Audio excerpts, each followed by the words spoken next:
Mr. Speaker, the President of the United States.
Thank you.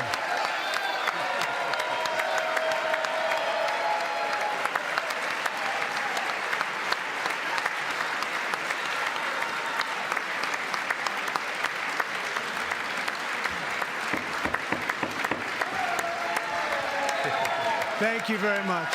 Thank you very much. It's a great honor. Thank you very much.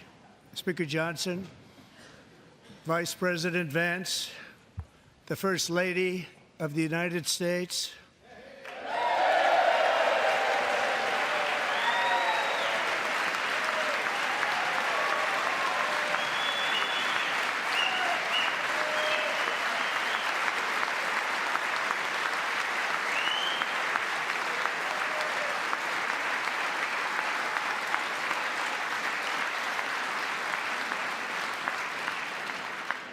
members of the United States Congress, thank you very much.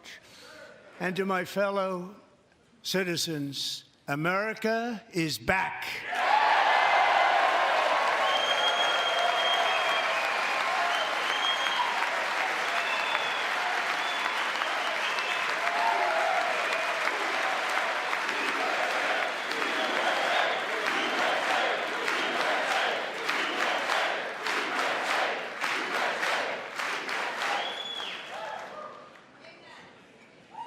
6 weeks ago, I stood beneath the dome of this Capitol and proclaimed the dawn of the golden age of America.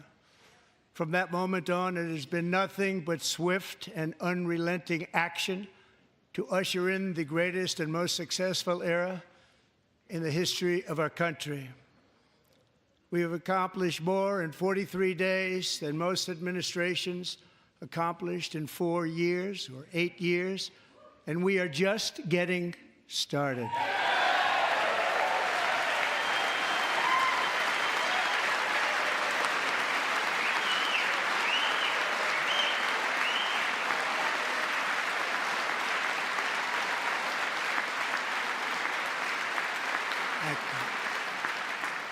I return to this chamber tonight to report that America's momentum is back, our spirit is back, our pride is back, our confidence is back, and the American dream is surging bigger and better than ever before.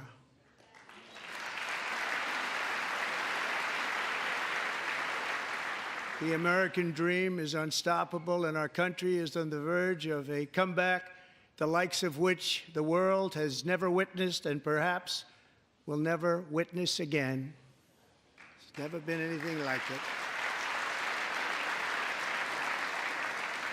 The presidential election of November 5th was a mandate like has not been seen in many decades. We won all 7 swing states, giving us an electoral college victory of 312 votes.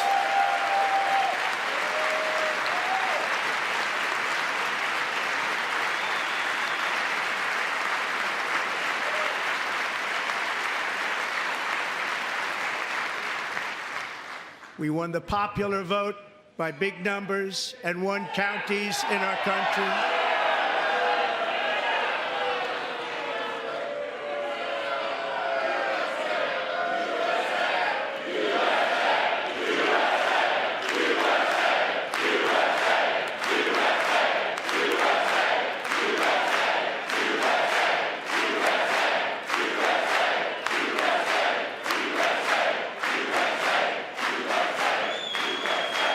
And won counties in our country, 2,700 to 525, on a map that reads almost completely red for Republican.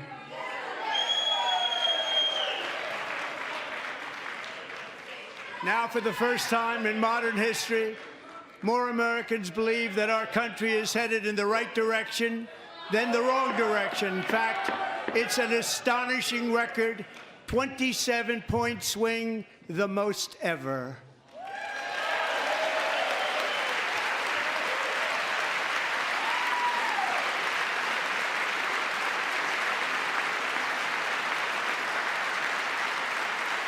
Likewise, Small business optimism saw its single largest one-month gain ever recorded, a 41-point jump.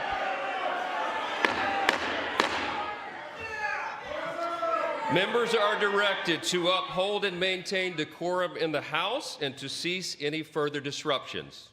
That's your warning.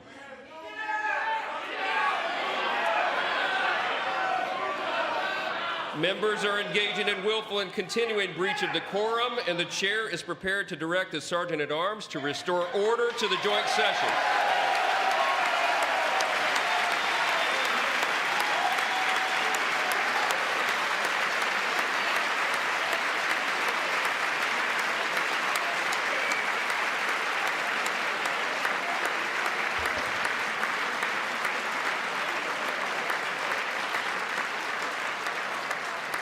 Mr. Green, take your seat.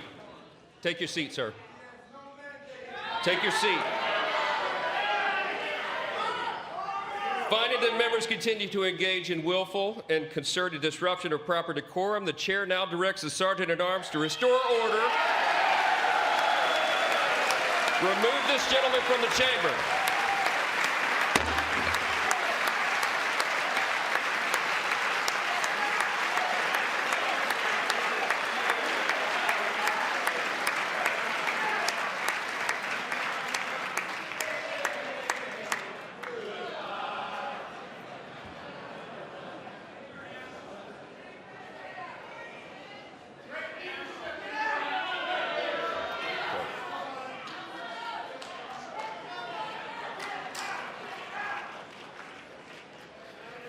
Members are directed to uphold and maintain decorum in the House.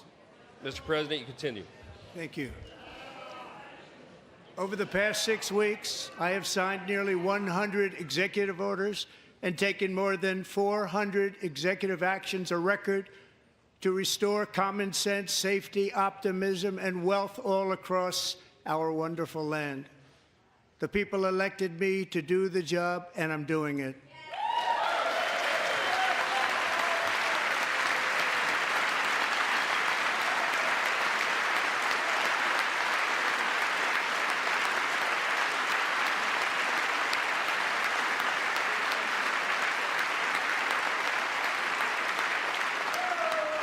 In fact, it has been stated by many that the first month of our presidency, it's our presidency, is the most successful in the history of our nation.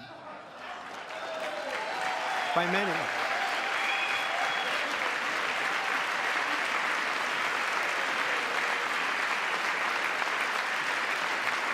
And what makes it even more impressive is that, do you know who number 2 is?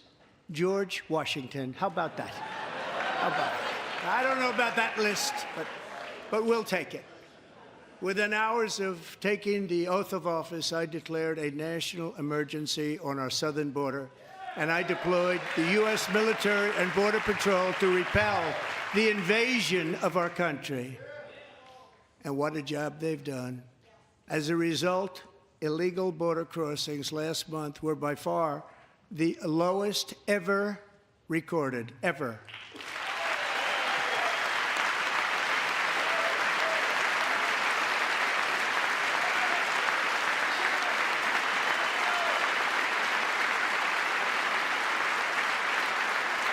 They heard my words and they chose not to come. Much easier that way.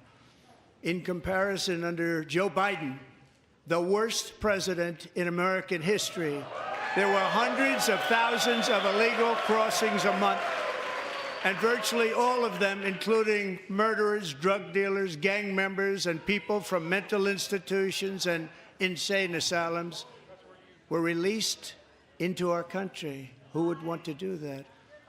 This is my 5th such speech to Congress.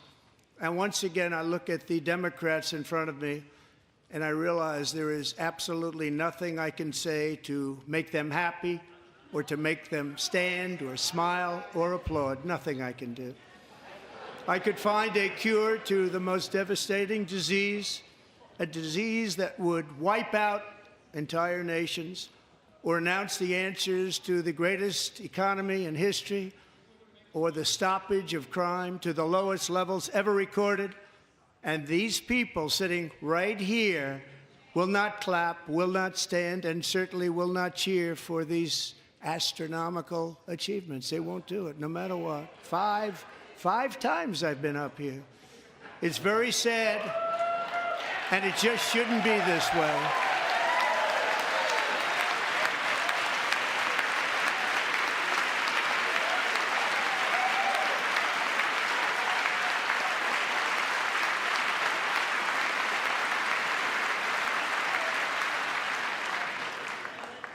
So Democrats sitting before me, for just this one night, why not join us in celebrating so many incredible wins for America?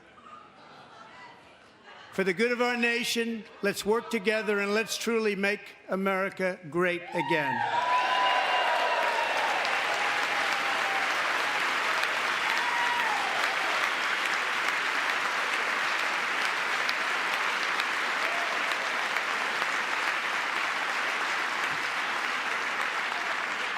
Every day, my administration is fighting to deliver the change America needs to bring a future that America deserves, and we're doing it.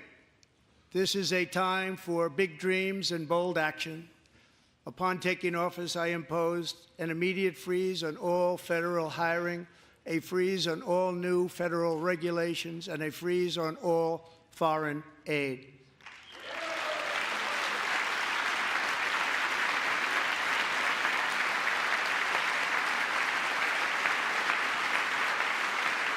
I terminated the ridiculous Green New Scam. I withdrew from the unfair Paris Climate Accord, which was costing us trillions of dollars that other countries were not paying. I withdrew from the corrupt World Health Organization.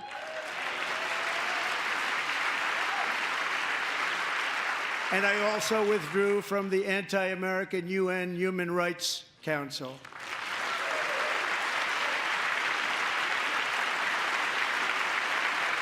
We ended all of Biden's environmental restrictions that were making our country far less safe and totally unaffordable. And importantly, we ended the last administration's insane electric vehicle mandate, saving our auto workers and companies from economic destruction.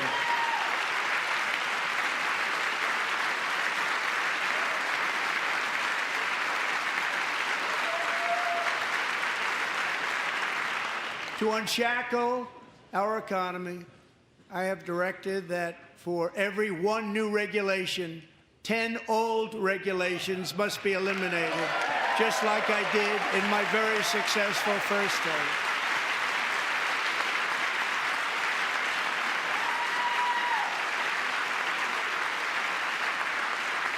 And in that first term, we set records on ending unnecessary rules and regulations like no other president had done before. We ordered all federal workers to return to the office. They will either show up for work in person or be removed from their job.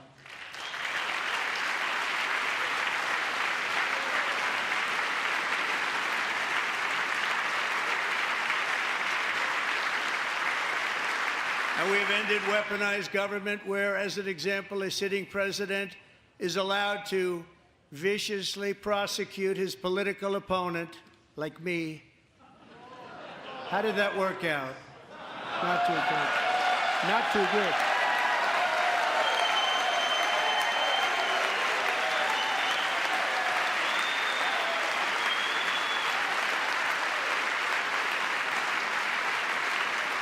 And I have stopped all government censorship and brought back free speech in America. It's back.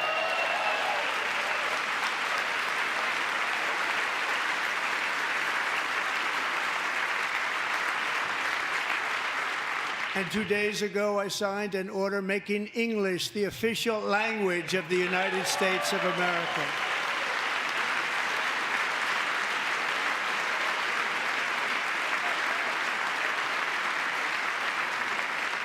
I renamed the Gulf of Mexico the Gulf of America.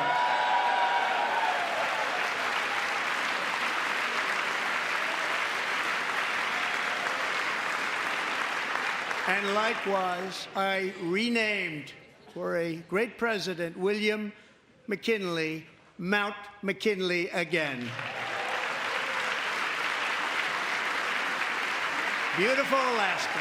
We love Alaska. We've ended the tyranny of so-called diversity, equity, and inclusion policies all across the entire federal government and indeed the private sector and our military. And our country will be woke no longer.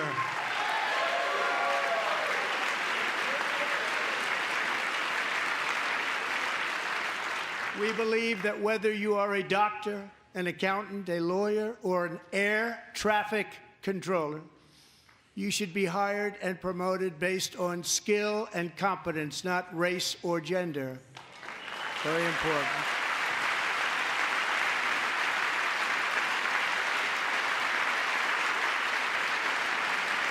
You should be hired based on merit. And the Supreme Court, in a brave and very powerful decision, has allowed us to do so. Thank you. Thank you very much. Thank you. We have removed the poison of critical race theory from our public schools, and I signed an order making it the official policy of the United States government that there are only two genders, male and female.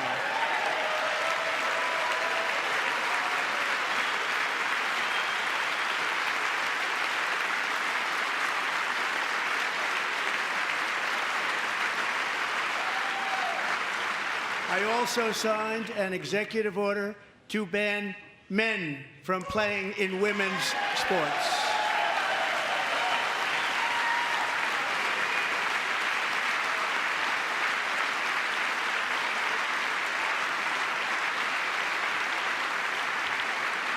Three years ago, Peyton McNabb was an all-star high school athlete, one of the best, preparing for a future in college sports.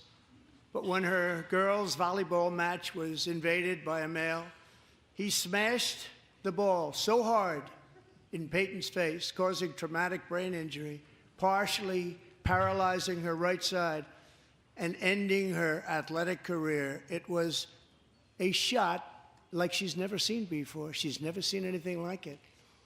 Peyton is here tonight in the gallery, and Peyton, from now on, schools will kick the men off the girls' team, or they will lose all federal funding.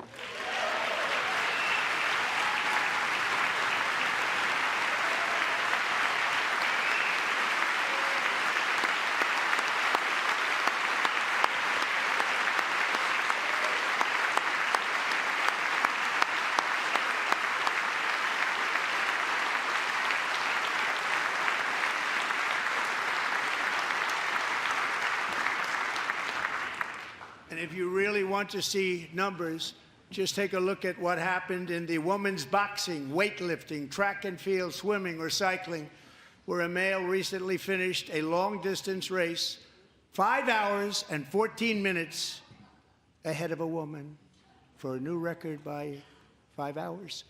Broke the record by 5 hours. It's demeaning for women, and it's very bad for our country. We're not going to put up with it any longer.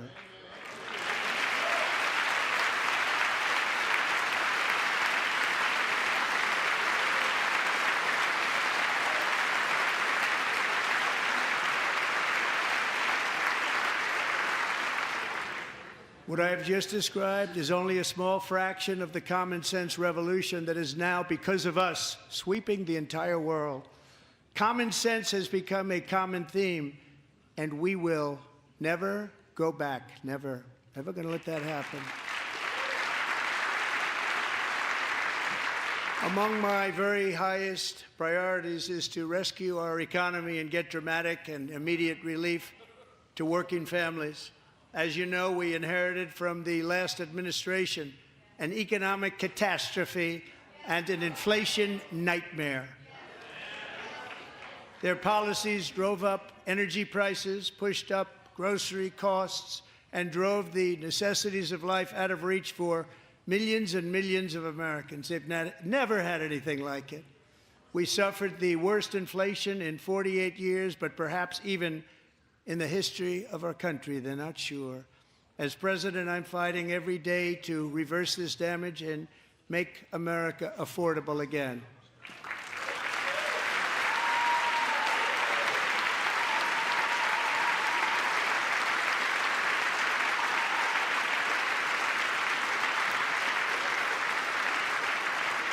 Joe Biden especially let the price of eggs get out of control. The egg price is out of control. And we're working hard to get it back down. Secretary, do a good job on that. You inherited a total mess from the previous administration. Do a good job.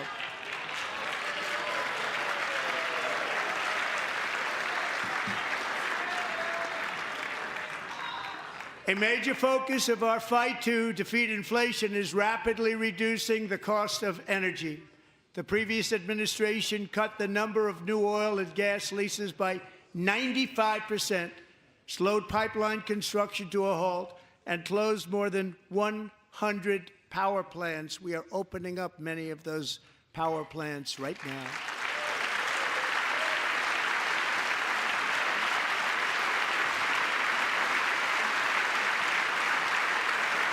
And frankly, we have never seen anything like it. That's why on my first day in office, I declared a national energy emergency. As you've heard me say many times, we have more liquid gold under our feet than any nation on earth, and by far. And now I fully authorize the most talented team ever assembled to go and get it. It's called Drill, Baby, Drill.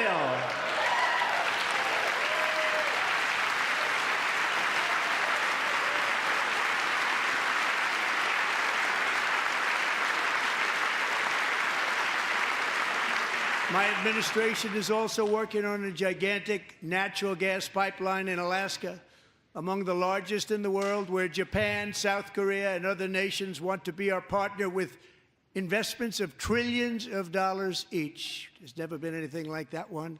It will be truly spectacular. It's all set to go. The permitting is gotten. And later this week, I will also take historic action to dramatically expand production of critical minerals and rare earths here in the USA.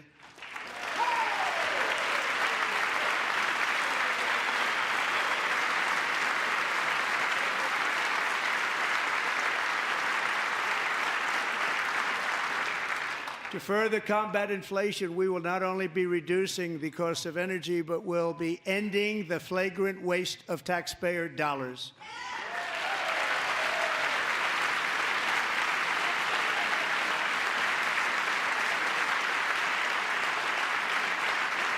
And to that end, I have created the brand new Department of Government Efficiency, DOGE. Perhaps you've heard of it. Perhaps.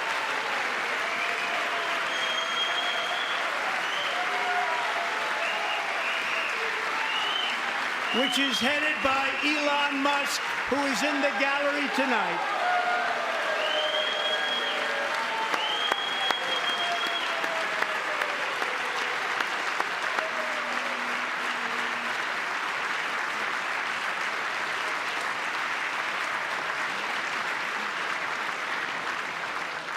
Thank you, Elon. He's working very hard. He didn't need this. He didn't need this. Thank you very much. We appreciate it. Everybody here, even this side, appreciates it, I believe. They just don't want to admit that. Just listen to some of the appalling waste we have already identified. $22 billion from HHS to provide free housing and cars for illegal aliens. $45 million for diversity, equity, and inclusion scholarships in Burma. $40 million to improve the social and economic inclusion of sedentary migrants. Nobody knows what that is. $8 million to promote LGBTQI+ in the African nation of Lesotho, which nobody has ever heard of. $60 million for indigenous peoples and Afro-Colombian empowerment in Central America. $60 million. $8 million for making mice transgender. This is real. $32 million for a left-wing propaganda operation in Moldova.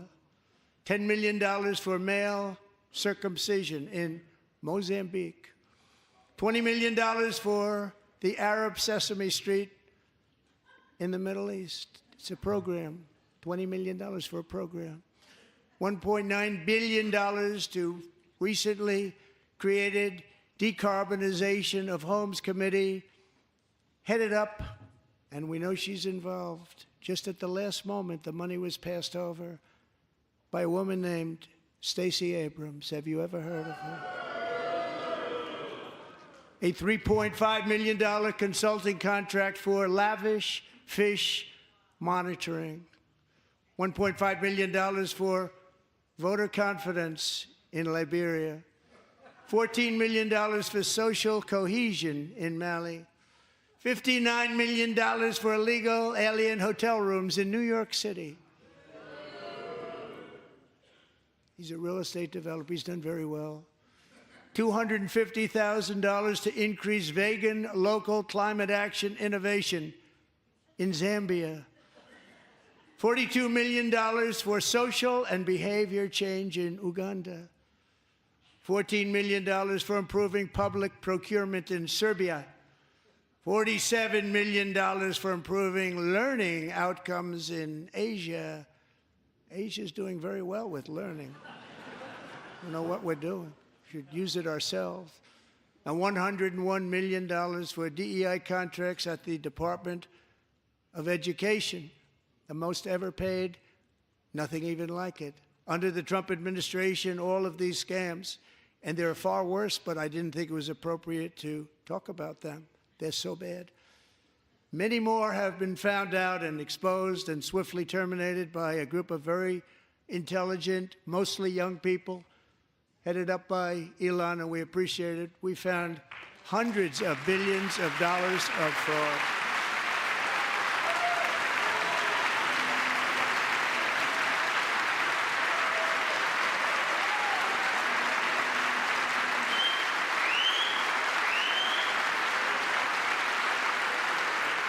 And we've taken back the money and reduced our debt to fight inflation and other things. Taken back a lot of that money. We got it just in time. This is just the beginning. The Government Accountability Office, a federal government office, has estimated annual fraud of over $500 billion in our nation, and we are working very hard to stop it. We're going to. We're also identifying shocking levels of incompetence and probable fraud in the Social Security program for our seniors, and that our seniors and people that we love rely on.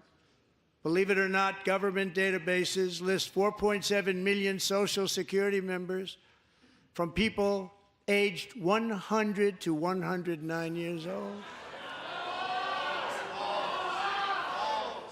It lists 3.6 million people from ages 110 to 119. I don't know any of them. I know some people that are rather elderly, but not quite that elderly. 3.47 million people from ages 120 to 129. 3.9 million people from ages 130 to 139. 3.5 million people from ages 140 to 149. And money is being paid to many of them, and we're searching right now. In fact, Pam, good luck. Good luck. You're going to find it. But a lot of money is paid out to people because it just keeps getting paid and nobody does, and it really hurts Social Security and hurts our country. 1.3 million people from ages 150 to 159, and over 130,000 people, according to the Social Security databases, are age over 160 years old. We have a healthier country than I thought, Bobby.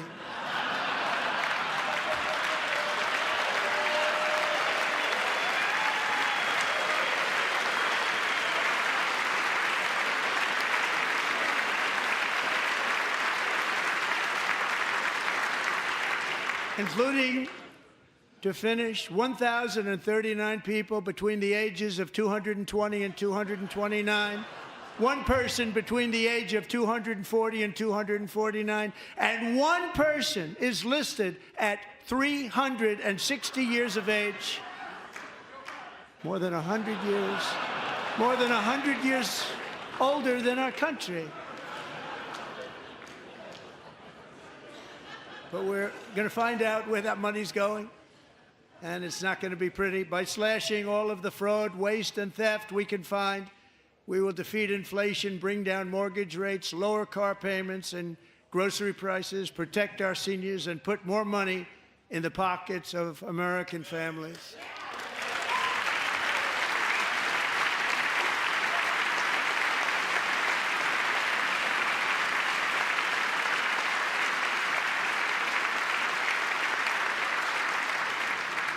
And today, interest rates took a beautiful drop, big, beautiful drop. It's about time.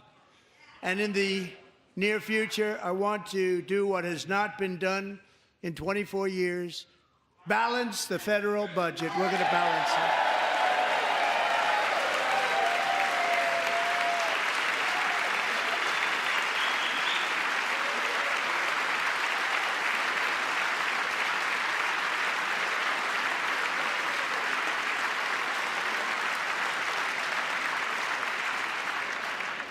With that goal in mind, we have developed in great detail what we are calling the Gold Card, which goes on sale very, very soon.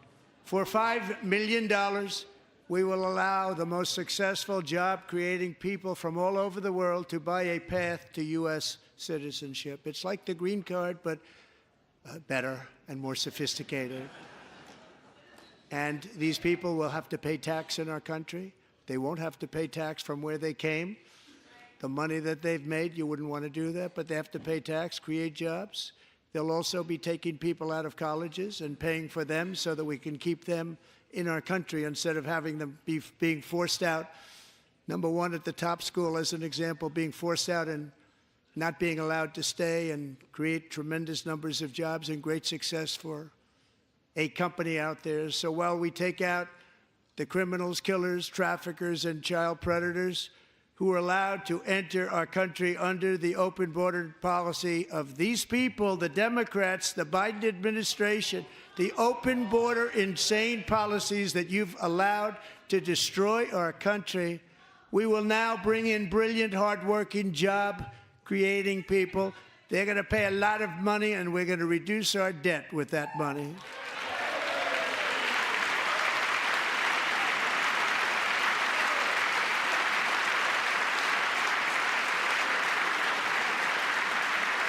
Americans have given us a mandate for bold and profound change.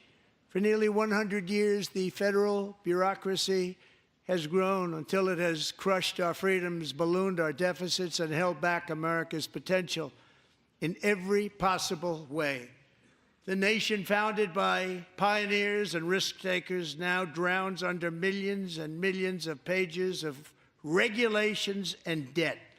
Approvals that should take 10 days to get instead take 10 years, 15 years, and even 20 years before you're rejected. Meanwhile, we have hundreds of thousands of federal workers who have not been showing up to work. My administration will reclaim power from this unaccountable bureaucracy, and we will restore true democracy to America again.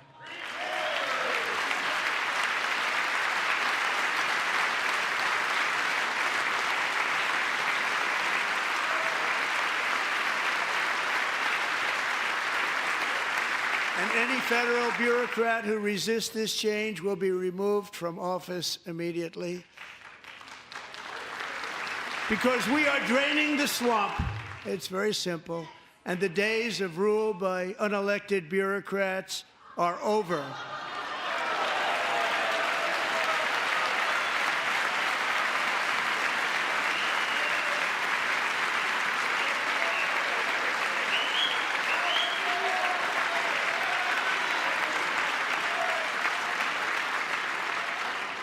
And the next phase of our plan to deliver the greatest economy in history is for this Congress to pass tax cuts for everybody. They're in there. They're waiting for you to vote.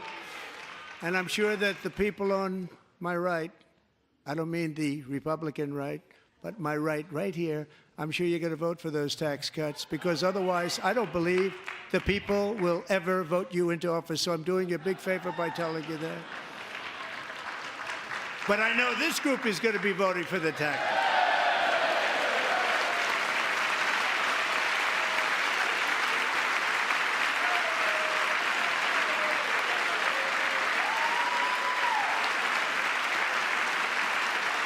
Thank you. It's a very, very big part of our plan. We had tremendous success in our first term with it. A very big part of our plan. We're seeking permanent income tax cuts all across the board. And to get urgently needed relief to Americans hit especially hard by inflation, I'm calling for no tax on tips, no tax on overtime, and no tax on Social Security benefits for our great seniors.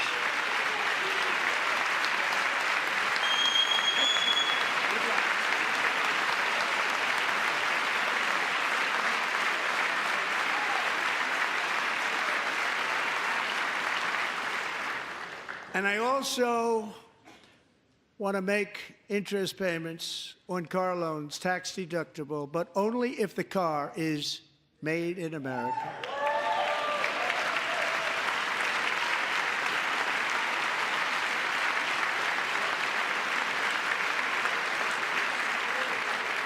And by the way, we're going to have growth in the auto industry like nobody's ever seen. Plants are opening up all over the place. Deals are being made. Never seen. That's a combination of the election win and tariffs. It's a beautiful word, isn't it? That, along with our other policies, will allow our auto industry to absolutely boom. It's going to boom. Spoke to the majors today, all three, the top people, and they're so excited. In fact, already numerous car companies have announced that they will be building massive automobile plants in America, with Honda just announcing a new plant in Indiana, one of the largest anywhere in the world.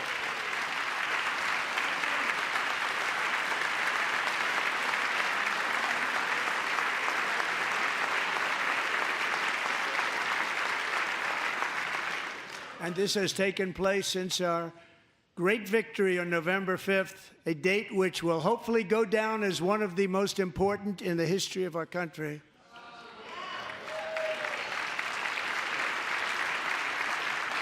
In addition, as part of our tax cuts, we want to cut taxes on domestic production and all manufacturing.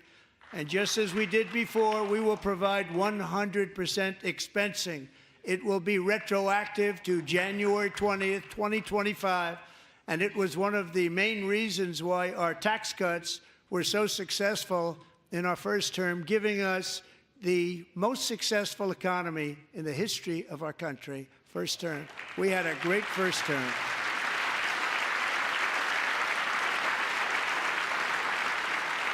If you don't make your product in America, however, under the Trump administration, you will pay a tariff, and in some cases, a rather large one. Other countries have used tariffs against us for decades, and now it's our turn to start using them against those other countries. On average, the European Union, China, Brazil, India, Mexico, and Canada, have you heard of them? And countless other nations charge us tremendously higher tariffs than we charge them. It's very unfair.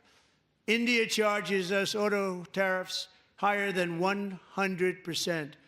China's average tariff on our products is twice what we charge them. And South Korea's average tariff is 4 times higher. Think of that, 4 times higher. And we give so much help militarily and in so many other ways to South Korea, but that's what happens. This is happening by friend and foe. This system is not fair to the United States and never was, and so on April 2nd, I wanted to make it April 1st, but I didn't want to be accused of April Fool's Day. That's not, just one day cost us a lot of money. But we're going to do it in April. I'm a very superstitious person. April 2nd, reciprocal tariffs kick in. And whatever they tariff us, other countries, we will tariff them. That's reciprocal, back and forth. Whatever they tax us, we will tax them. If they do non-monetary tariffs to keep us out of their market, then we will do non-monetary barriers to keep them out of our market. There's a lot of that, too. They don't even allow us in their market. We will take in trillions and trillions of dollars and create jobs like we have never seen before. I did it with China, and I did it with others, and the Biden administration couldn't do anything about it because there was so much money they couldn't do anything about it. We have been ripped off for decades by nearly every country on earth, and we will not let that happen any longer.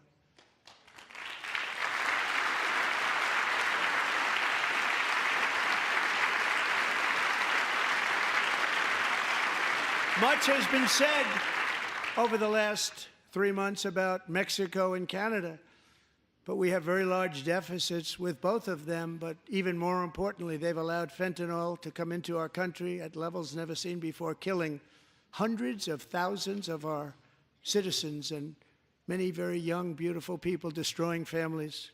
Nobody's ever seen anything like it.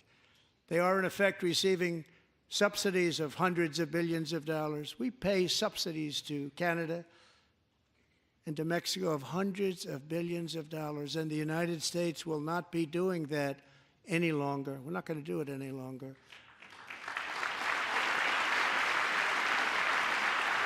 Thanks to our America First policies we're putting into place, we have had $1.7 trillion of new investment in America in just the past few weeks. The combination of the election and our economic policies that people of SoftBank, one of the most brilliant anywhere in the world, announced a $200 billion investment. OpenAI and Oracle, Larry Ellison, announced $500 billion investment, which they wouldn't have done if Kamala had won. Apple announced $500 billion investment. Tim Cook called me. He said, I cannot spend it fast enough. It's going to be much higher than that, I believe. They'll be building their plants here instead of in China. And just yesterday, Taiwan Semiconductor, the biggest in the world, most powerful in the world, has a tremendous amount, 97% of the market, announced a $165 billion investment to build the most powerful chips on earth right here in the USA.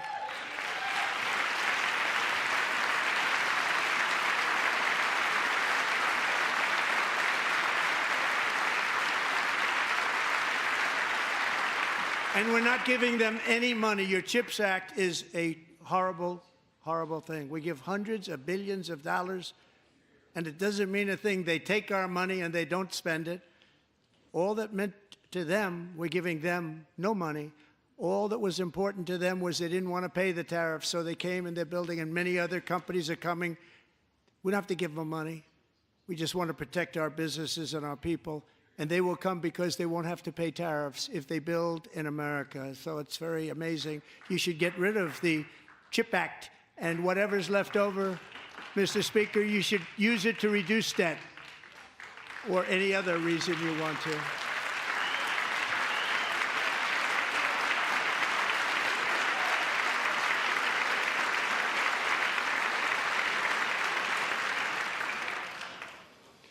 Our new trade policy will also be great for the American farmer. I love the farmer. Who will now be selling into our home market, the USA, because nobody is going to be able to compete with you. because there's goods that come in from other countries and companies. They're really in a bad position in so many different ways. They're uninspected. They may be very dirty and disgusting, and they come in and they pour in, and they hurt our American farmers. The tariffs will go on agricultural product coming into America, and our farmers, starting on April 2nd, it may be a little bit of an adjustment period. We had that before when I made the deal with China, $50 billion of purchases, and I said, just bear with me, and they did. They did. Probably have to bear with me again, and this will be even better. That was great. The problem with it was that Biden didn't enforce it. He didn't enforce it. $50 billion of purchases, and we were doing great, but Biden did not enforce it, and it hurt our farmers. But our farmers are going to have a field day right now. So to our farmers, have a lot of fun. I love you too. I love you too. It's all going to happen.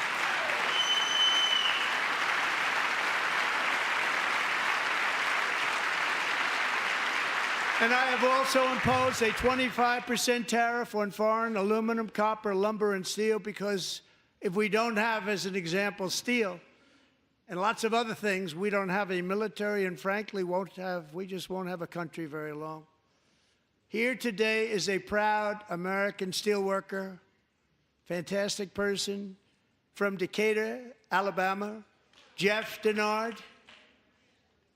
Has been working at the same steel plant for 27 years in a job that has allowed him to serve as the captain of his local volunteer fire department, raise 7 children with his beautiful wife, Nicole, and over the years provide a loving home for more than 40 foster children.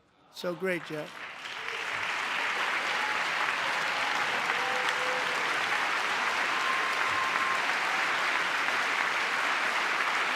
Thank you, Jeff. Thank you, Jeff.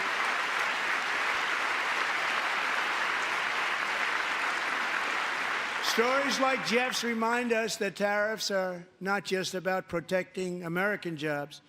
They're about protecting the soul of our country.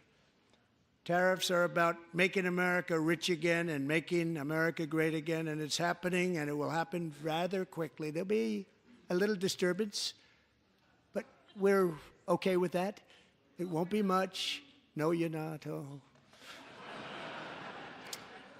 And look where Biden took us. Very low, the lowest we've ever been. Jeff, I want to thank you very much. And I also want to recognize another person who has devoted herself to foster care community. She works so hard on it. A very loving person, our magnificent First Lady of the United States.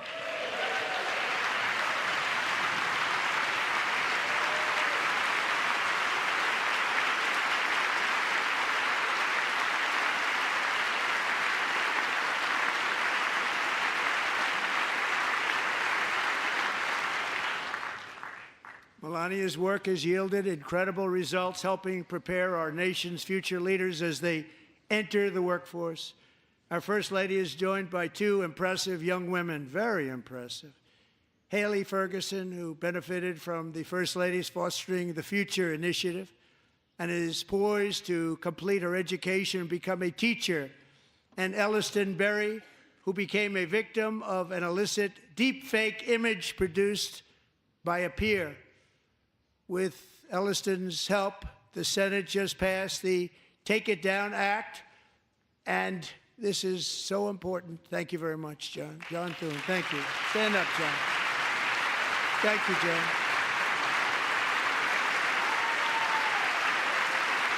Thank you all very much.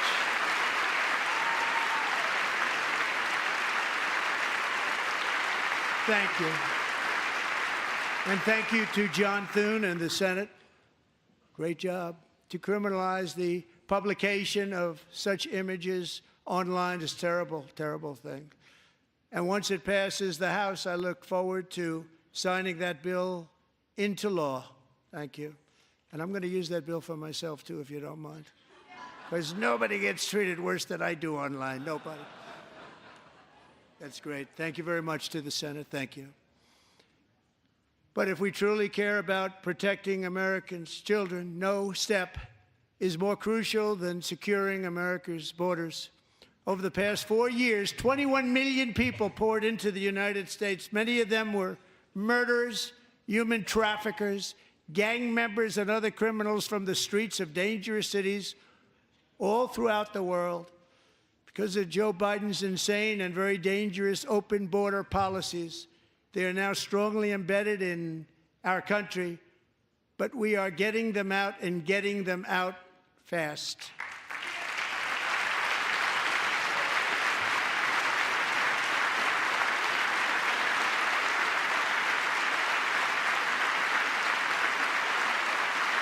And I want to thank Tom Homan and Christy. I want to thank you and Paul of Border Patrol. I want to thank you. What a job they've all done, everybody. Border Patrol, ICE, law enforcement in general is incredible. We have to take care of our law enforcement. Have to.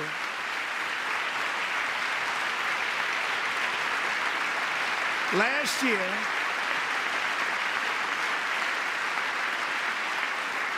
a brilliant 22-year-old nursing student named Laken Riley, the best in her class, admired by everybody, went out for a jog on the campus of the University of Georgia.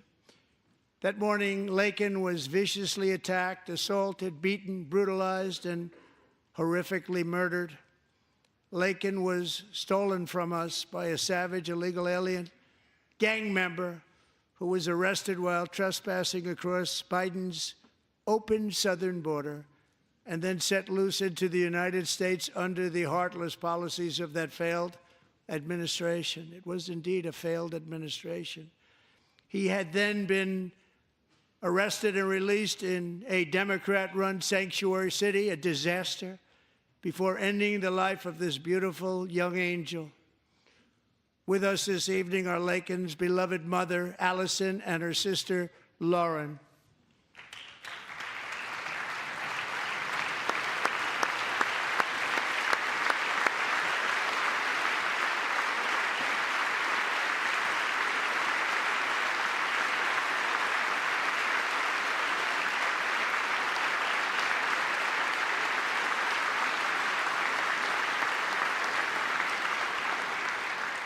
Last year, I told Laken's grieving parents that we would ensure their daughter would not have died in vain.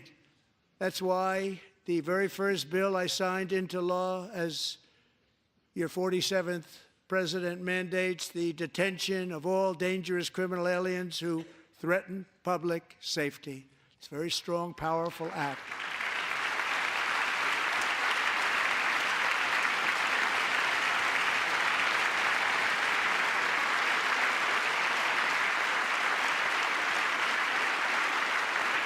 It's called the Laken-Riley Act. So Allison and Lauren, America will never, ever forget our beautiful Laken Hope Riley.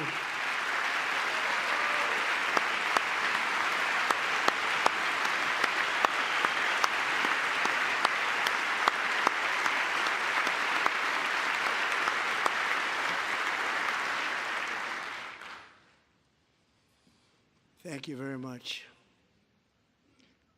Since taking office, my administration has launched the most sweeping border and immigration crackdown in American history, and we quickly achieved the lowest numbers of illegal border crossers ever recorded. Thank you.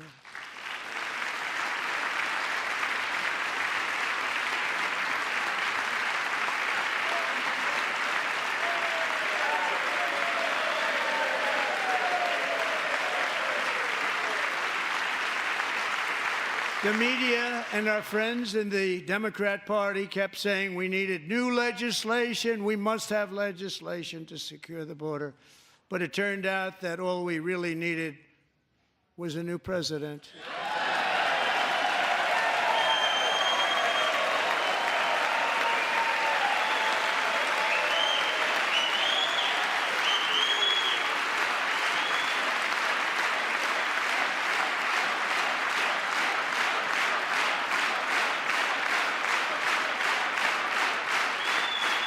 Thank you. Joe Biden didn't just open our borders, he flew illegal aliens over them to overwhelm our schools, hospitals, and communities throughout the country. Entire towns like Aurora, Colorado, and Springfield, Ohio, buckled under the weight of the migrant occupation and corruption like nobody's ever seen before. Beautiful towns destroyed. Now, just as I promised in my inaugural address, we are achieving the great liberation of America.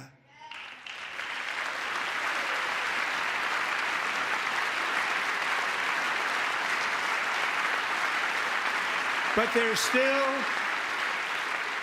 is much work to be done. Here tonight is a woman I have gotten to know, Alexis Nungari from Houston. Wonderful woman. Last June, Alexis's 12-year-old daughter, her precious Jocelyn, walked to a nearby convenience store.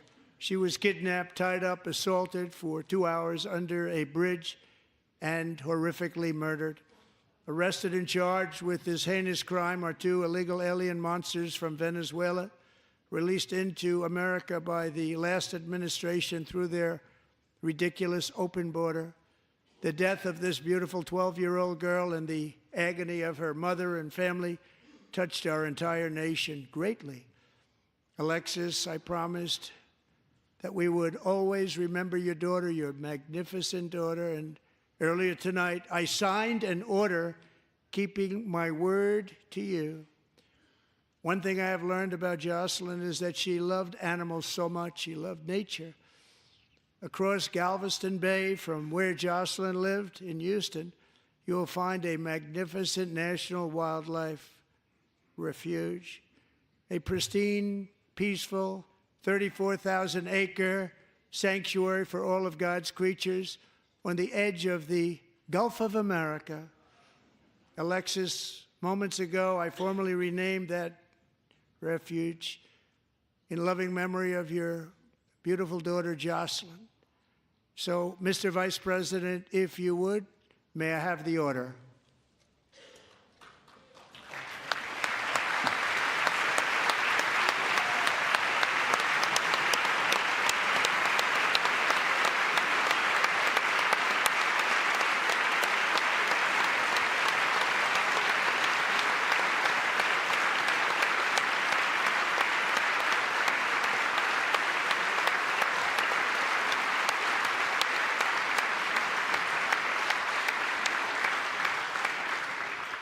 Thank you very much. All 3 savages charged with Jocelyn and Lakin's murders were members of the Venezuelan prison gang, the toughest gang, they say, in the world, known as Tren de Aragua. 2 weeks ago, I officially designated this gang, along with MS-13 and the bloodthirsty Mexican drug cartels, as foreign terrorist organizations.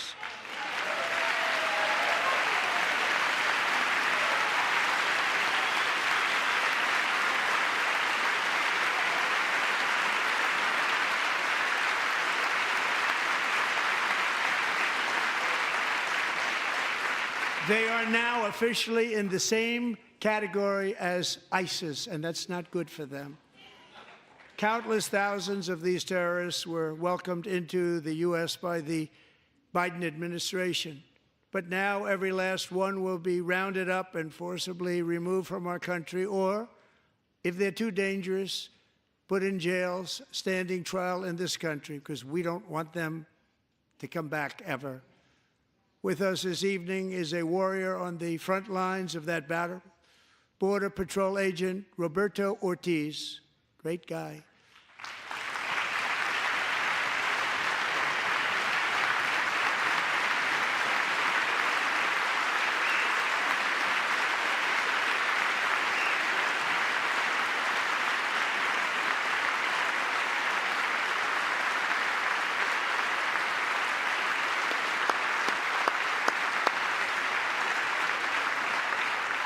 In January, Roberto and another agent were patrolling by the Rio Grande near an area known as Cartel Island. Doesn't sound too nice to me. When heavily armed gunmen started shooting at them. Roberto saw that his partner was totally exposed, at great danger, and he leapt into action, returning fire and providing crucial seconds for his fellow agent to seek safety, just barely. I have some of the prints of that event, and it was not good. Agent Ortiz, we salute you for your great courage and for your line of fire that you took and for the bravery that you showed. We honor you, and we will always honor you. Thank you, Roberto, very much.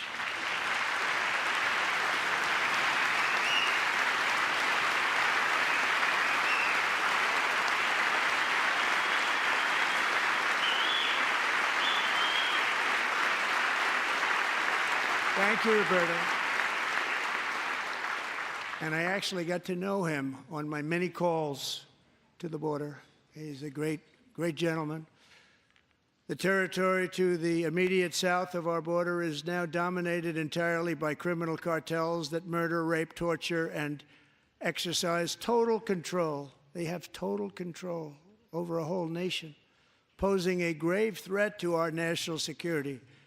The cartels are waging war in America, and it's time for America to wage war on the cartels, which we are doing.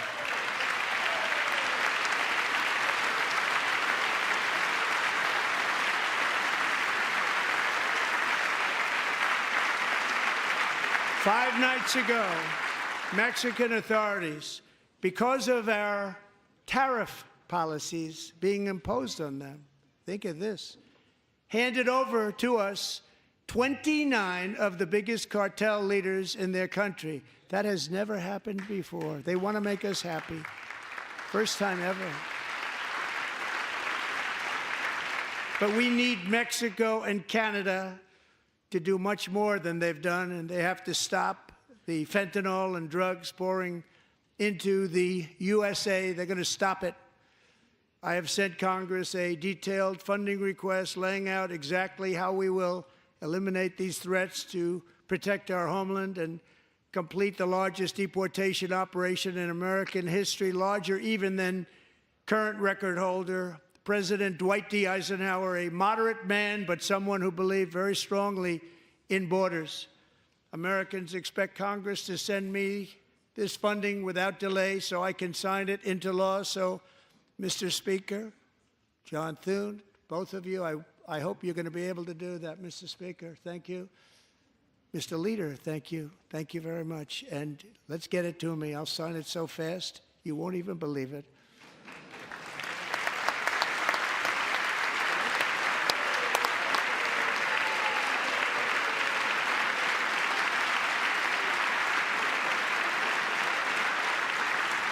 And as we reclaim our sovereignty, we must also bring back law and order to our cities and towns.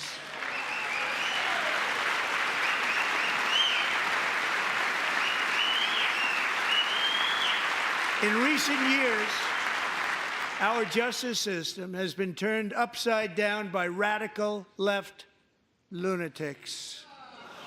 Many jurisdictions virtually ceased enforcing the law against dangerous repeat offenders while weaponizing law enforcement against political opponents like me.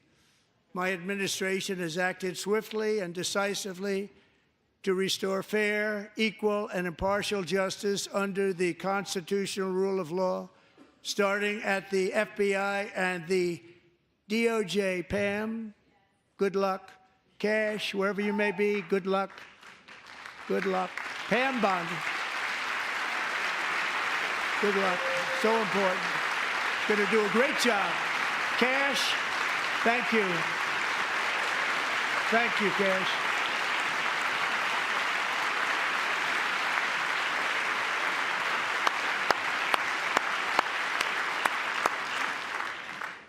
They've already started very strong. They're going to do a fantastic job. You're going to be very proud of them. We're also once again giving our police officers the support, protection, and respect they so dearly deserve. They have to get it. They have such a hard, dangerous job, but we're going to make it less dangerous. The problem is the bad guys don't respect the law, but they're starting to respect it, and they soon will respect it. This also includes our great fire departments throughout the country. Our firemen and women are unbelievable people, and we'll never forget them. And besides that, they voted for me in record numbers, so I have no choice.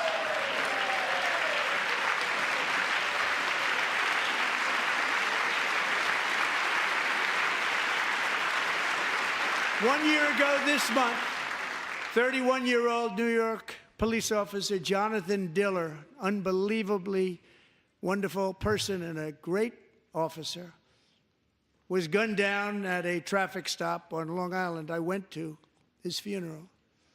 The vicious criminal charged with his murder had 21 prior arrests, and they were rough arrests, too. He was a real bad one. The thug in the seat next to him had 14 prior arrests and went by the name of Killer. He was Killer. He killed other people, they say, a lot of them. I attended Officer Diller's service, and when I met his wife and one-year-old son, Ryan, it was very inspirational, actually. His widow's name is Stephanie, and she is here tonight. Stephanie, thank you very much, Stephanie. Thank you very much.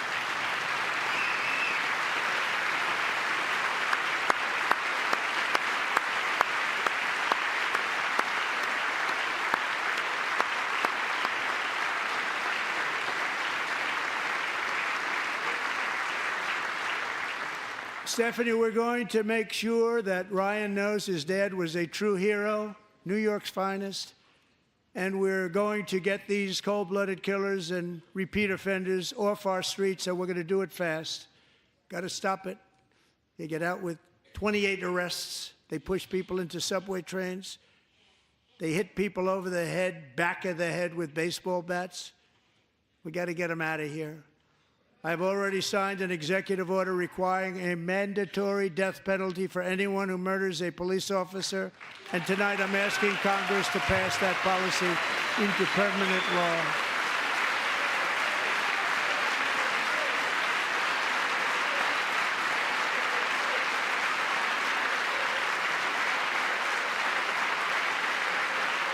I'm also asking for a new crime bill getting tough on repeat offenders while enhancing protections for America's police officers so they can do their jobs without fear of their lives being totally destroyed.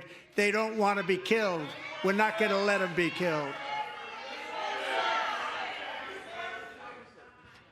Joining us in the gallery tonight is a young man who truly loves our police. His name is DJ Daniel. He is 13 years old, and he has always dreamed of becoming a police officer.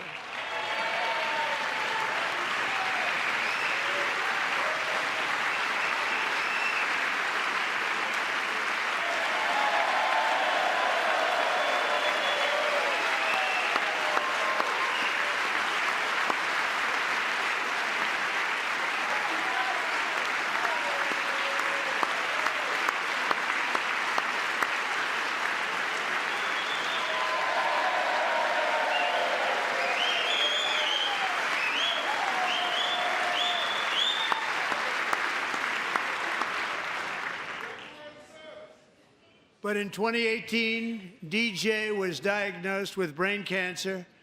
The doctors gave him 5 months at most to live. That was more than 6 years ago.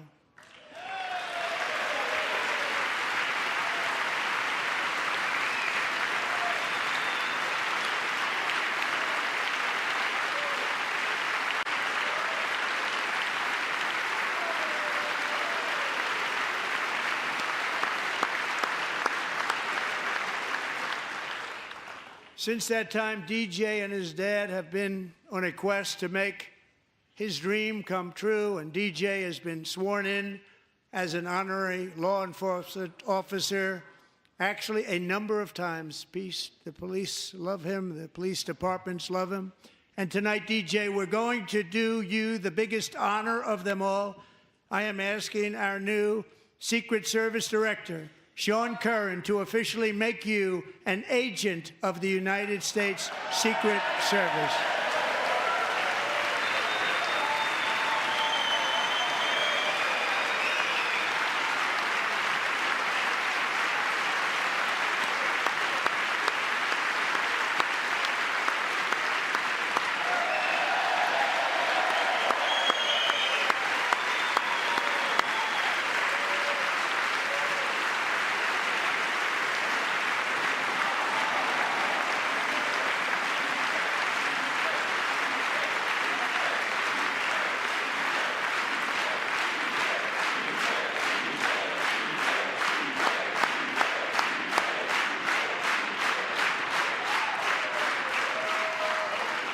Thank you, DJ.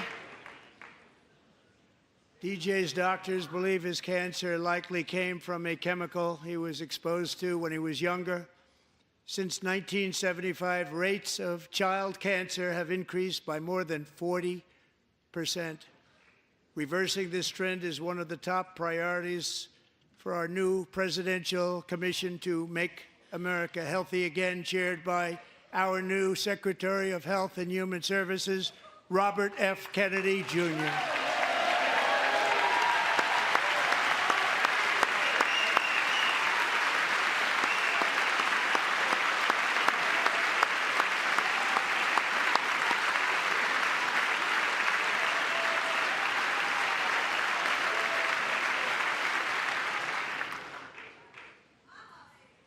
With the name Kennedy, you would have thought everybody over here would have been cheering. How quickly they forget. Our goal is to get toxins out of our environment, poisons out of our food supply, and keep our children healthy and strong.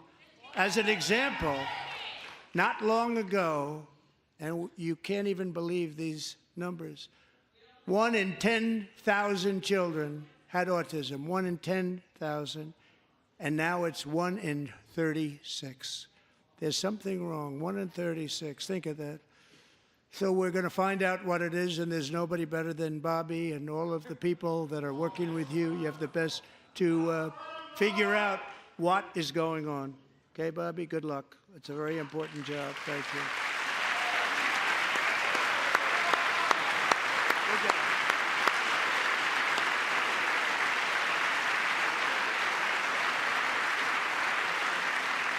Thank you. My administration is also working to protect our children from toxic ideologies in our schools. A few years ago, January Littlejohn and her husband discovered that their daughter's school had secretly socially transitioned their 13-year-old little girl.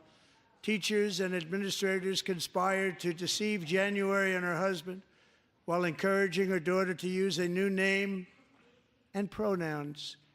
They, them pronoun, actually, all without telling January, who is here tonight and is now a courageous advocate against this form of child abuse. January, thank you. Thank you. Thank you very much.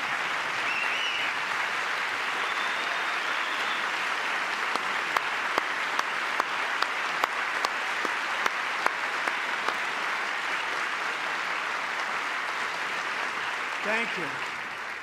Stories like this are why, shortly after taking office, I signed an executive order banning public schools from indoctrinating our children with transgender ideology.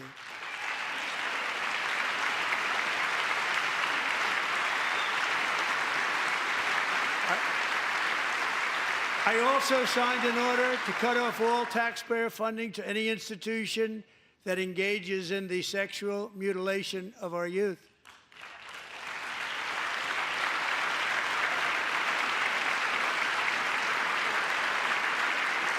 And now I want Congress to pass a bill permanently banning and criminalizing sex changes on children and forever ending the lie that any child is trapped in the wrong body.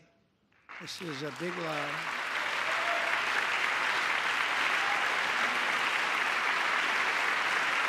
And our message to every child in America is that you are perfect exactly the way God made you.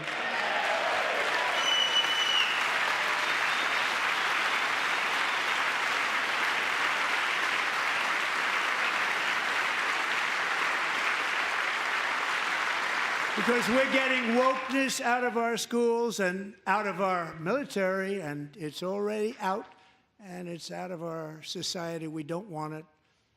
Wokeness is trouble. Wokeness is bad. It's gone. It's gone. And we feel so much better for it, don't we? Don't we feel better? Our service members won't be activists and ideologues. They will be fighters and warriors. They will fight for our country. And Pete, congratulations. Secretary of Defense, congratulations.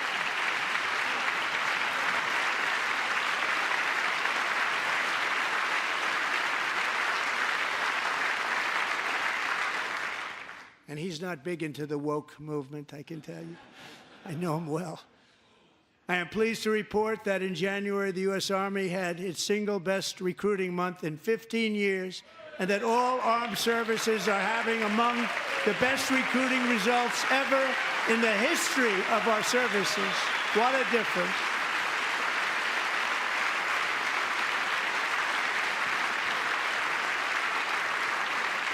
And you know, it was just a few months ago where the results were exactly the opposite. We couldn't recruit anywhere. We couldn't recruit. Now we're having the best results just about that we've ever had. What a tremendous turnaround. It's really a beautiful thing to see. People love our country again. It's very simple. They love our country, and they love being in our military again. So it's a great thing, and thank you very much. Great job. Thank you.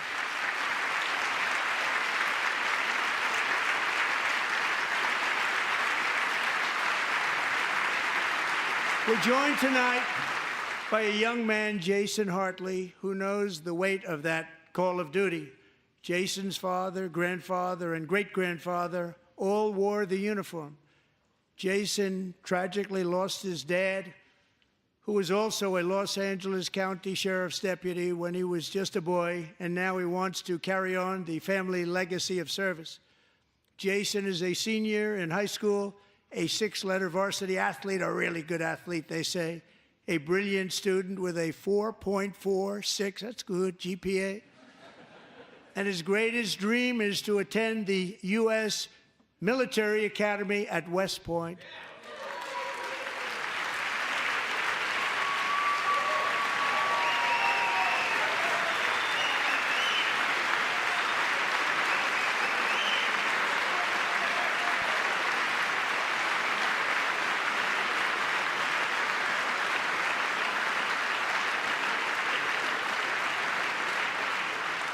And Jason, that's a very big deal getting in. That's a hard one to get into. But I'm pleased to inform you that your application has been accepted. You will soon be joining the Corps of Cadets.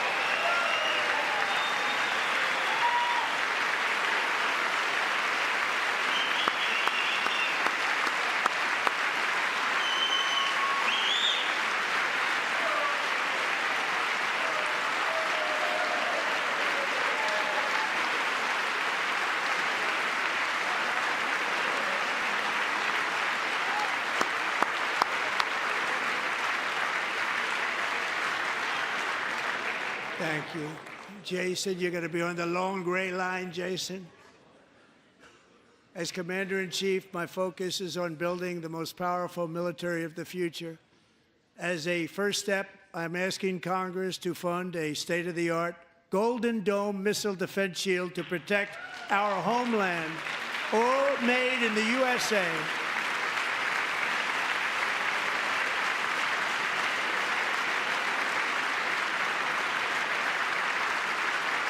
And Ronald Reagan wanted to do it long ago, but the technology just wasn't there, not even close. But now we have the technology. It's incredible, actually. And other places, they have it. Israel has it. Other places have it. And the United States should have it too, right, Tim, right? They should have it too. So I want to thank you. But it's a very, very important. This is a very dangerous world. We should have it. We want to be protected, and we're going to protect our citizens like never before. To boost our defense industrial base, we are also going to resurrect the American shipbuilding industry, including commercial shipbuilding and military shipbuilding.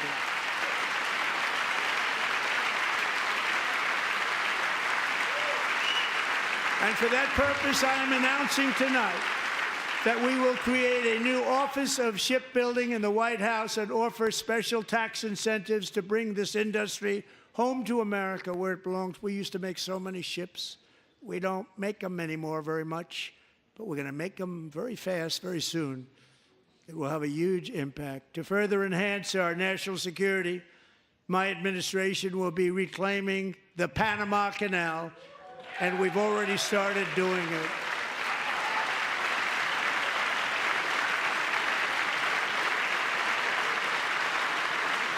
Just today, a large American company announced they are buying both ports around the Panama Canal and lots of other things having to do with the Panama Canal and a couple of other canals. The Panama Canal was built by Americans for Americans, not for others, but others could use it. But it was built at tremendous cost of American blood and treasure. 38,000 workers died building the Panama Canal. They died of malaria. They died of snake bites and mosquitoes. Not a nice place to work. They paid them very highly to go there, knowing there was a 25% chance that they would die. The most expensive project also that was ever built in our country's history, if you bring it up to modern day costs. It was given away by the Carter administration for $1, but that agreement has been violated very severely. We didn't give it to China. We gave it to Panama, and we're taking it back.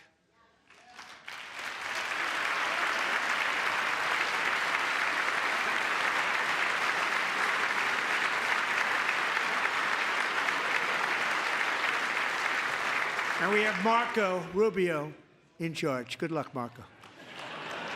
Now, we know who to blame if anything goes wrong. Marco's been amazing, and he's going to do a great job. Think of it. He got 100 votes. You know, he was approved with actually 99, but the 100th was this gentleman, and I feel very certain. So let's assume he got 100 votes.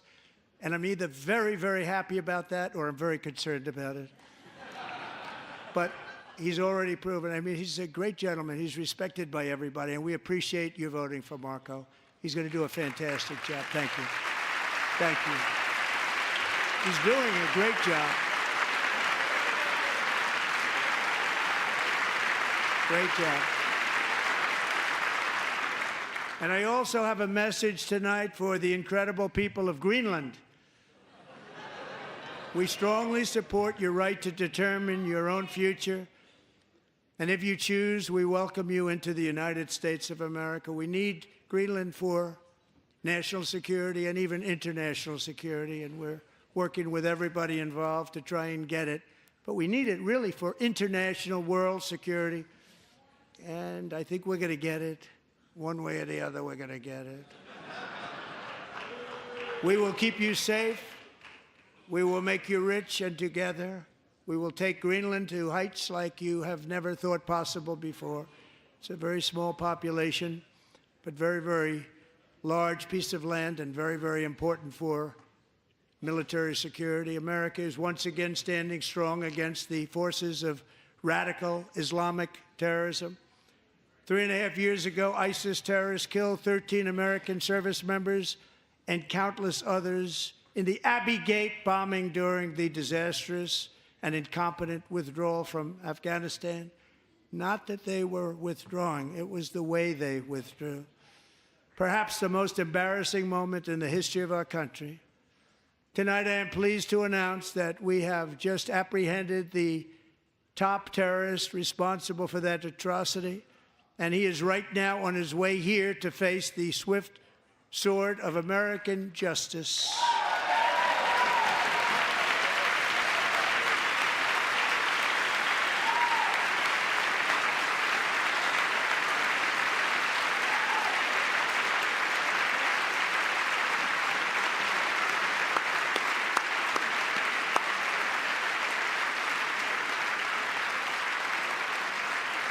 And I want to thank especially the government of Pakistan for helping arrest this monster. This was a very momentous day for those 13 families who I actually got to know very well, most of them, whose children were murdered, and the many people that were so badly, over 42 people, so badly injured on that fateful day in Afghanistan. What a horrible day. Such incompetence was shown that when Putin saw what happened, I guess he said, wow, maybe this is my chance. That's how bad it was. Should have never happened. Grossly incompetent people. I spoke to many of the parents and loved ones, and they're all in our hearts tonight. Just spoke to them on the phone. We had a big call. Every one of them called, and Everybody was on the line, and they did nothing but cry with happiness. They were very happy as you can be under those circumstances. Their child, brother, sister, son, daughter was killed for no reason whatsoever. In the Middle East, we're bringing back our hostages from Gaza. In my first term, we achieved one of the most groundbreaking peace agreements in generations, the Abraham Accords.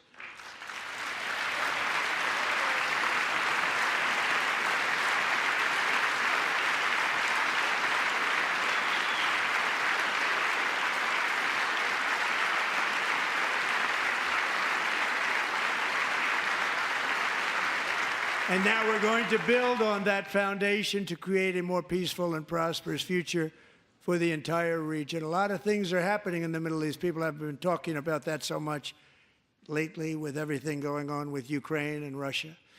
But a lot of things are happening in the Middle East. It's a rough neighborhood, actually. I'm also working tirelessly to end the savage conflict in Ukraine. Millions of Ukrainians and Russians have been needlessly killed or wounded in this horrific and brutal conflict with no end in sight.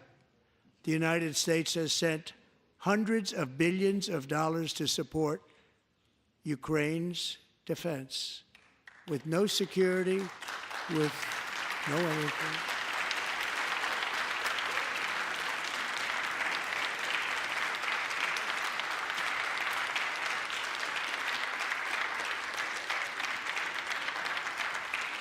Do you want to keep it going for another 5 years? Yeah, you would say Pocahontas says yes.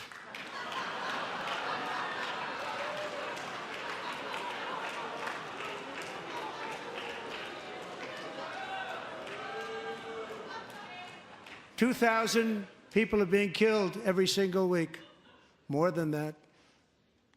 They're Russian young people. They're Ukrainian young people. They're not Americans. But I want it to stop. Meanwhile, Europe has sadly spent more money buying Russian oil and gas than they have spent on defending Ukraine, by far. Think of that. They've spent more buying Russian oil and gas than they have defending. And we've spent perhaps $350 billion, like taking candy from a baby. That's what happened. And they've spent $100 billion. What a difference that is. And we have an ocean separating us, and they don't. But we're getting along very well with them, and lots of good things are happening.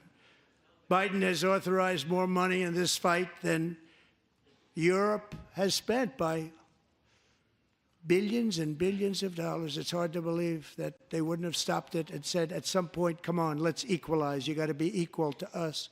But that didn't happen. Earlier today, I received an important letter from President Zelensky of Ukraine. The letter reads, Ukraine is ready to come to the negotiating table as soon as possible to bring lasting peace closer. Nobody wants peace more than the Ukrainians, he said. My team and I stand ready to work under President Trump's strong leadership to get a peace that lasts.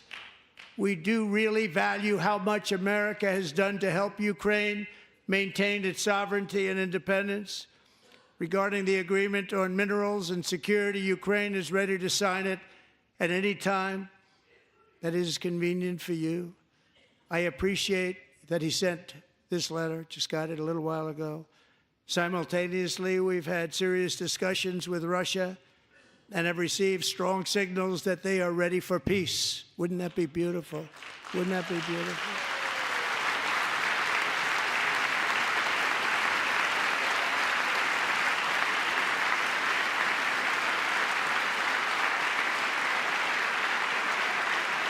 Wouldn't that be beautiful?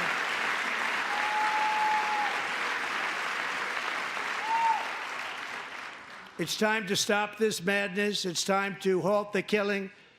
It's time to end this senseless war.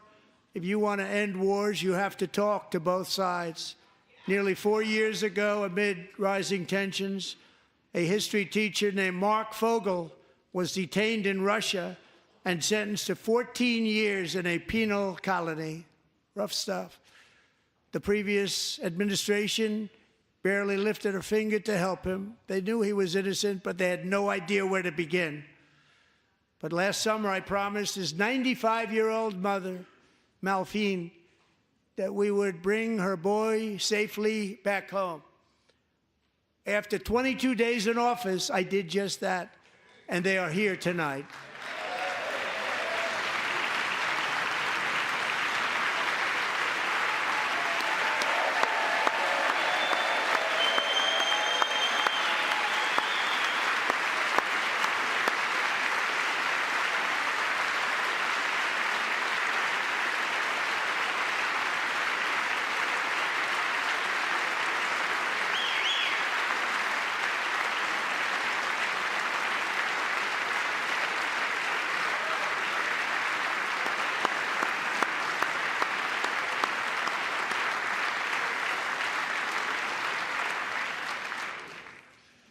To Mark and his great mom, we are delighted to have you safe and sound and with us. As fate would have it, Mark Fogel was born in a small rural town in Butler, Pennsylvania. Have you heard of it? Where his mother has lived for the past 78 years. I just happened to go there last July 13th for a rally. That was not pleasant. And that is where I met his beautiful mom right before I walked onto that stage. And I told her I would not forget what she said about her son. And I never did I? Never forgot.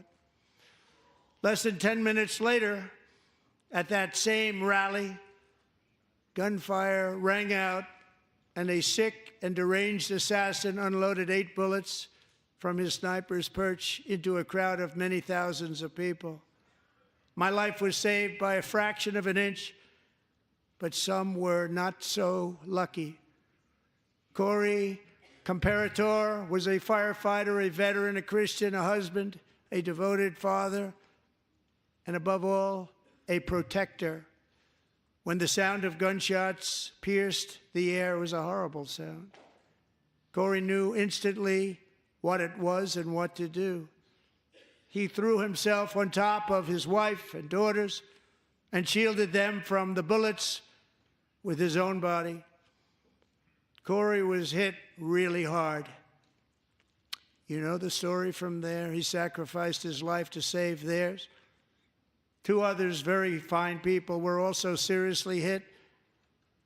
But thankfully, with the help of 2 great country doctors, we thought they were gone and they were saved. So those doctors had great talent. We're joined by Corey's wife, Helen, who was his high school sweetheart, and their 2 beloved daughters, Allison and Kaylee. Thank you.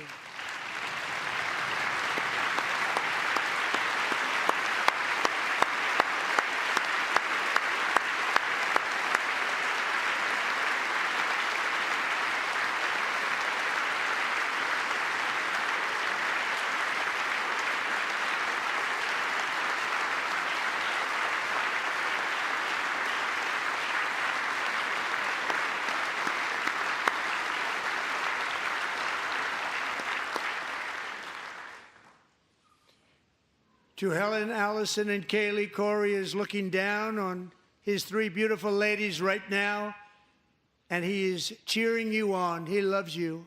He is cheering you on. Corey was taken from us much too soon, but his destiny was to leave us all with a shining example of the selfless devotion of a true American patriot.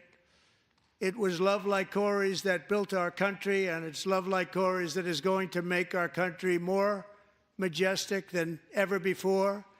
I believe that my life was saved that day in Butler for a very good reason. I was saved by God to make America great again. I believe that. Thank you. Thank you.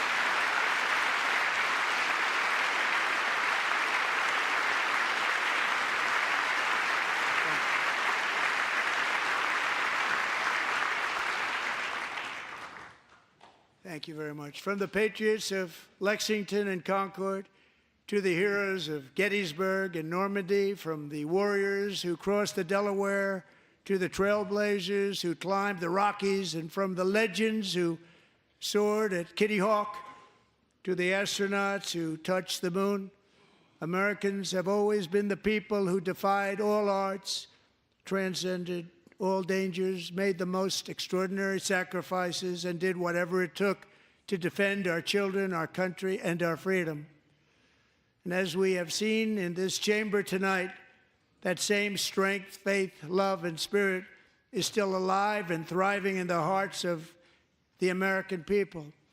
Despite the best efforts of those who would try to censor us, silence us, break us, destroy us, Americans are today a proud, free, sovereign, and independent nation that will always be free, and we will fight for it till death. We will never let anything happen to our beloved country, because we are a country of doers, dreamers, fighters, and survivors.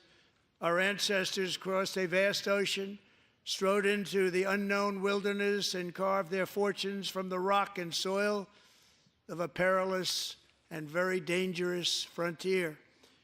They chased our destiny across a boundless continent. They built the railroads, laid the highways, and graced the world with American marvels like the Empire State Building, the mighty Hoover Dam, and the towering Golden Gate Bridge. They lit the world with electricity, broke free of the force of gravity, fired up the engines of American industry, vanquished the communists, fascists, and Marxists all over the world, and gave us countless modern wonders sculptured out of iron, glass, and steel.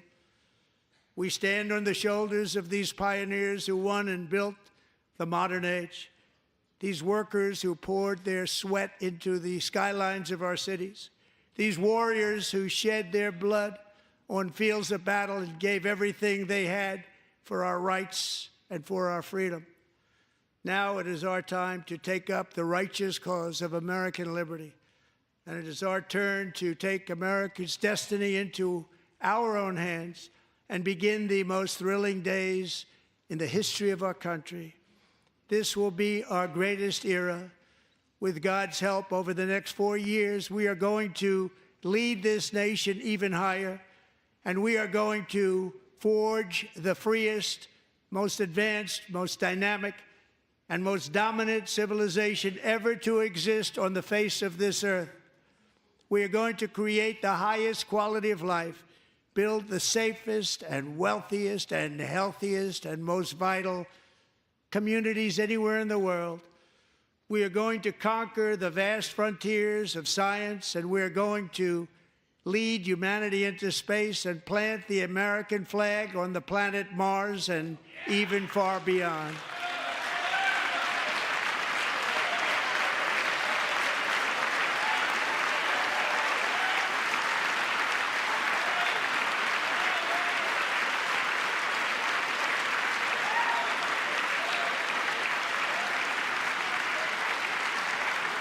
And through it all, we are going to rediscover the unstoppable power of the American spirit. And we are going to renew unlimited promise of the American dream. Every single day, we will stand up and we will fight, fight, fight for the country our citizens believe in and for the country our people deserve.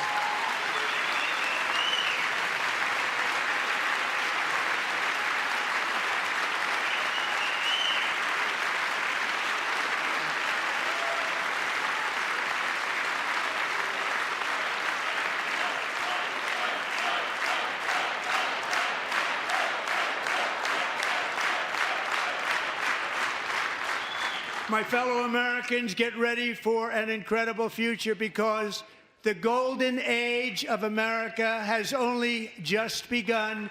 It will be like nothing that has ever been seen before. Thank you, God bless you, and God bless America.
Appreciate it.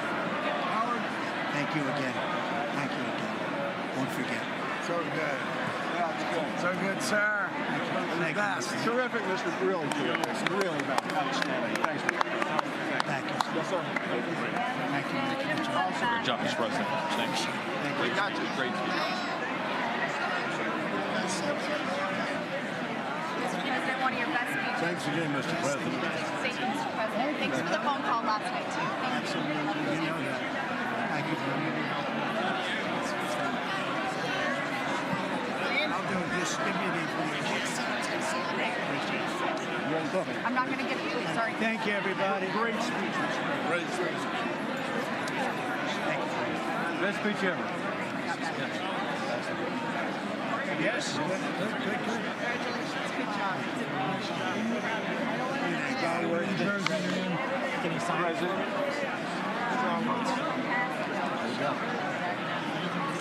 President Roger Williams, thanks for the call. I love Roger Williams. Thank you.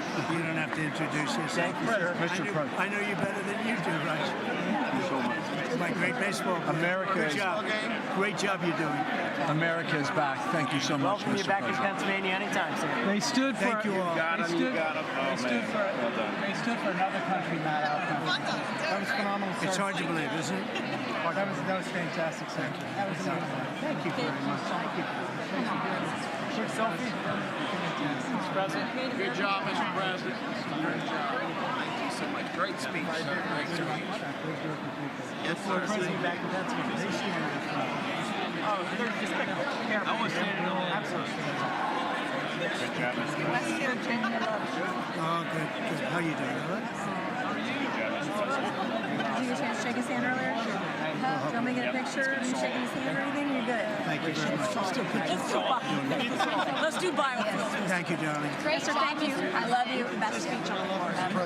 Ever. Yeah, it was so good. Thank you So very good. much. Hey, you rocked it, Mr. President. We're with you. 100%. Crushed. Thank you. Really good. Congratulations. President. Best speech ever. Thank you. It was. That's the best. Mr. President, that was a great speech. That was awesome. God bless you. It was wonderful. Thank you. Great job. Let's go. Get down to that. You get down. Good luck. Yes, sir. Thank you. It's so great. Thank you, everybody. Good job. Thank you for mentioning God needs to help us. Thank you, Mr. President. It's true. Mr. President. Incredible. Thank you. Thank you. Great speech. Great speech. Thanks for taking my call. Good luck. Yeah. My man. Thank you for standing You strong. really triggered those people. Tremendous, Mr. President. Somebody did. Thank you so much. Thanks for the beneficial ownership and this week. That was Oh, a good yeah. one. Thanks for mentioning farmers. Well, we love our farmers. Thank you, man. Thank you, Mr. President. You earned this night. Thank you very much. Appreciate it. Worked hard. Ass off. Thank you, man. Proud of you. Thank you, Mr. President. Thank you so much. Great again, brother. Thank you. You endorsed me. I'm here for you. I did indeed. You better believe it. Very I well did a done, good sir. endorsement. President, home run. Thank you very much. job. Killed it. Thank you, Mr. President. Thank you, everybody. You did great. Thank you. Good job. Thank you. Great to see you. Slam dunk. You're doing good. Thank you, sir. You did amazing, per usual. Thank you. I'll see you. Thank you. Yes, sir. Thank you. Hey, cheese. Thank you. Love you, Mr. President. Yes. Thank you, everybody. Look at this beautiful New congressman from Eastern Washington. We've never met. Oh, Michael that's Baumgartner. good. I was one of Mike Leach's best friends. He thinks very highly Mike of you. was, he was terrific. Tremendous. He was a great guy. Great What a speech. Great Thank you. Thank you very much. Mr. Virginia, you did a great job. Thank you very much. Home run, Mr. Yes, my President. guy. Home run. Home run. That was a good one. President, Good to see you, sir. Appreciate it. Good job. Thank you very much. Looking good. Look at him. I need to talk to you about some buildings, some public buildings. You let me know. I will. Thank you, sir. Mr. President. Crazy.